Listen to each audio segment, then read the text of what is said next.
Fifine has become something of a staple on the desk here after they sent over one of their dynamic USB mics for us to look at a little bit ago, and by and large I've been pretty happy with it.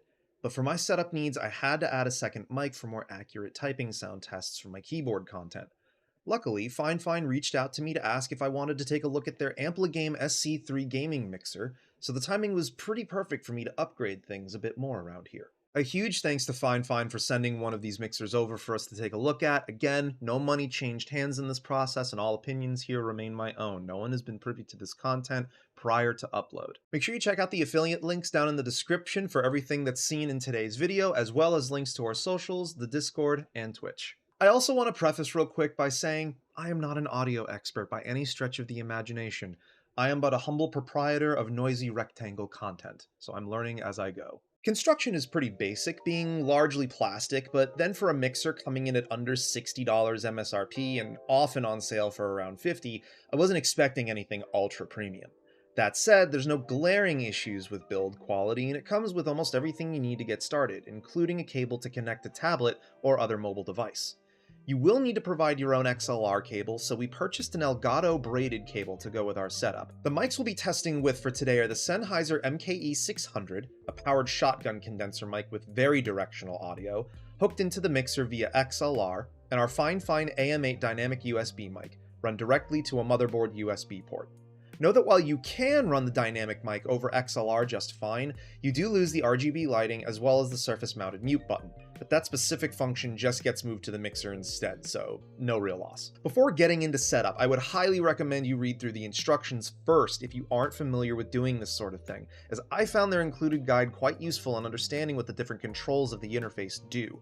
For inputs, they've got you covered for a single XLR connection, several options for headphone connectivity, and connecting an audio in-source to have a separate device plumbing in audio to let you separate your audio channels for your streams. An important note on the XLR connection: if you run a mic through this, it will prioritize the XLR mic over a headphone mic connected next to it. You're also going to want to remember this little toggle next to the XLR connector that says dynamic or condenser.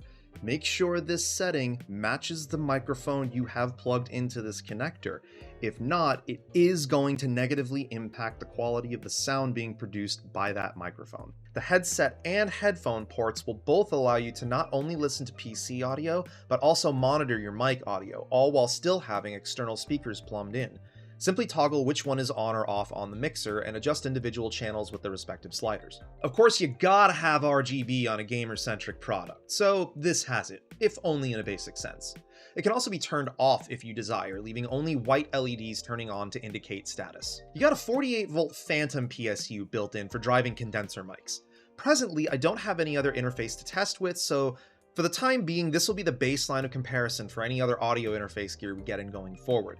This has to be toggled on every time the PC is started up, which is probably for the best, since if you accidentally plug in a dynamic mic with the phantom power turned on, you could damage your mic. So don't touch that button if you're not using something that requires the power. The built-in voice modulation is fun, although admittedly probably not something I'd use much in my use case, but your mileage will vary.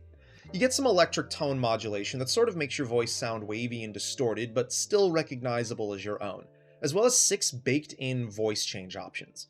They can't be used at the same time though, so play around with them a bit to see which ones make the most sense for your stream needs. Baseline voice test, no modulation enabled. Electric voice modulation demo, tone 1. Electric voice modulation demo, tone 2. Electric voice modulation demo, tone 3. Electric voice modulation demo, tone 4. Electric voice modulation demo, tone 5. Electric voice modulation demo, tone 6. Electric voice modulation demo, tone 7. Electric voice modulation demo, tone 8. Electric voice modulation demo, tone 9. Electric voice modulation demo, tone 10. Electric voice modulation demo, tone 11. Electric voice modulation demo, tone 12. Change voice modulation test, setting 1. Change voice modulation test, setting 2. Change voice modulation test, setting 3. Change voice modulation test, setting 4. Change voice modulation test, setting 5. Change voice modulation test, setting 6. You also get 4 buttons to recall some custom sounds, either from your voice audio or from an audio track on your PC, up to 15 seconds in length each. Button actuation feels nice and tactile, if not a bit stiff. Sadly, this accentuates the lack of stability for the buttons themselves, making the whole assembly feel maybe a bit less sturdy than I think was intended.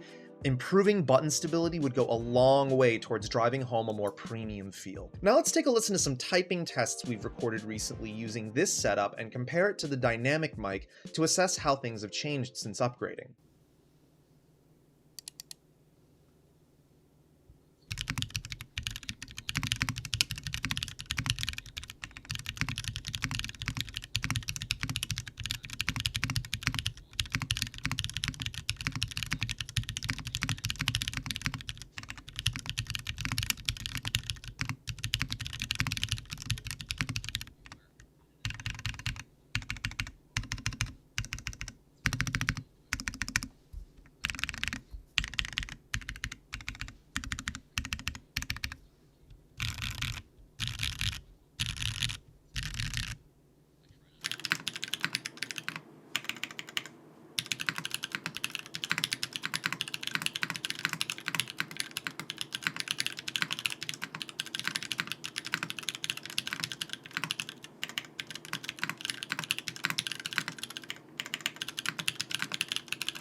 The test with the dynamic mic was done with it on the table for one main reason.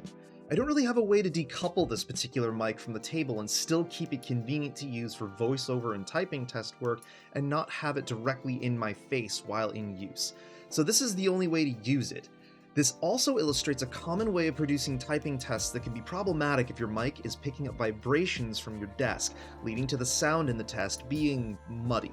By enabling the use of a high-quality shotgun mic that's wall-mounted and can be reasonably distant from the audio source, I can now produce a much more accurate representation of the keyboard I'm typing with, not have the microphones be in my face, and still make use of the otherwise excellent AM8 without the need to involve a boom arm with it. Suffice it to say, the quality of my typing tests has now gone up, with more room still to improve, and at the center of it all is the Fifine SC3 gaming audio mixer. So what do I think of it? Again, this is my first audio interface I've gotten hands on, so take some of these impressions with a bit of skepticism. But I feel like this is a user-friendly and reasonably intuitive product, provided you read the directions, that doesn't skimp on its capabilities, while keeping things as aesthetically pleasing and cost-effective as possible. Multiple channels to plumb sound out and in, direct monitoring of your audio, optional 48-volt phantom power. It all leads to abundant quality of life for keeping your audio setup organized and properly controlled, at a price that makes this less of a risky venture to buy into, and still providing you with several avenues for upgrading things, depending on where you start off with it. Are there better solutions out there at or around this price point? That I'm not too sure about, but I can tell you, based on my experience with this, the Fifine Ampligame SC3 gaming mixer is a product that, even if I'd spent my own money on it, I'd be pretty happy with right now for what I paid. And I suspect you will be too. Now to get some other products in to give this thing some competition. Thanks for tuning in for more audio content. It's a pretty important part of what we do here on the channel, and while things are still in flux with our audio setup here, I trust you're enjoying our journey in upgrading our acoustics for the clearest impressions of the boards we review and build. Let me know some other audio gear you'd recommend checking out that isn't overly expensive, and we'll see what we can do to make more content on upgrading your setups from here. On your way out, make sure you give us a like if you liked the video, get subscribed if you aren't already, hit that bell icon for notifications, and check out all the links in the description for everything you've seen here today. If you haven't already, check out our previous video on the Fifine AM8 dynamic mic as well. Take care of yourselves and one another, and we'll see you in the next video.